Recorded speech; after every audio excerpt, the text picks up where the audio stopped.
The Declaration of Independence and its legacy. The time had finally come. Too much had happened between the colonial leaders and the British to go back. More and more colonists felt that the British had taken not only their money and their liberties, but their lives as well. Bloodshed had begun during 1775 in the American Revolution. There seemed little chance of a ceasefire. It was time for a break from England and time to declare independence. On June 7th, 1776, a resolution was introduced to the Continental Congress that declared the 13 colonies free and independent states. Congress did not act on the resolution immediately. A vote was set for early July. In the meantime, it seemed best to explain such a bold act. Leaders of the colonies would write the Declaration of Independence. A committee including Ben Franklin, John Adams, and Thomas Jefferson was selected to choose the careful wording. The writing had to be persuasive. Americans could read it and join the cause.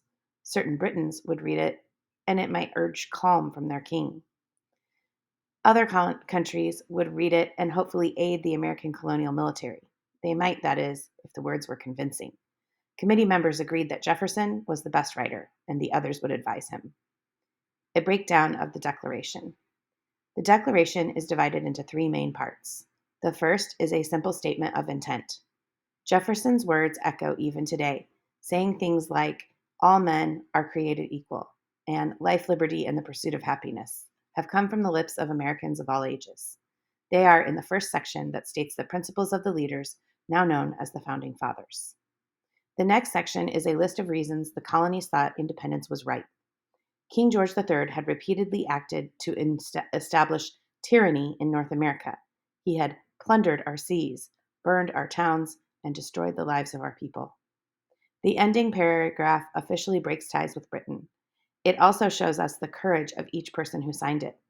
They were now guilty of treason and would be sentenced to hang if taken before a royal court. Congress discussed the Declaration, and Jefferson watched painfully as the others tweaked his writing. On July 4th, 1776, the colonies approved the Declaration. The vote was 12-0, with New York choosing not to vote. As president of the Congress, John Hancock wrote his famous signature across the bottom, and history was made.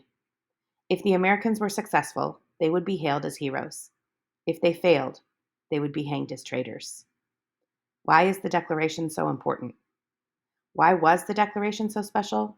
Why do Americans continue to celebrate its announcement as the birthday of the United States, July 4th, 1776? While that date might just mean fireworks to some today, what did the Declaration mean when it was written in 1776? For one thing, the Declaration was a legal paper, a new law. It announced the reasons that led the 13 colonies to separate from the British. The Declaration was also practical. Americans hoped to get money or military support from other countries that were enemies of the British. However, these purposes are not why the Declaration is remembered today. The principle of equality. The Declaration's most famous sentence reads, "We hold these truths to be self-evident, that all men are created equal, that they are endowed by their Creator with certain unalienable rights, that among these are life, liberty, and the pursuit of happiness." Being equal has been an important principle in American history. Women's rights protesters at Seneca Falls, New York, in 1848 wrote a Declaration of Sentiments. They used the same terms as the Declaration of Independence. "We hold these truths to be self-evident," they said, "that all men and women are created equal." The African American anti-slavery writer David Walker challenged white Americans in 1829 to "See your Declaration, Americans. Do you understand your own language?" Walker dared America to live up to its stated principles.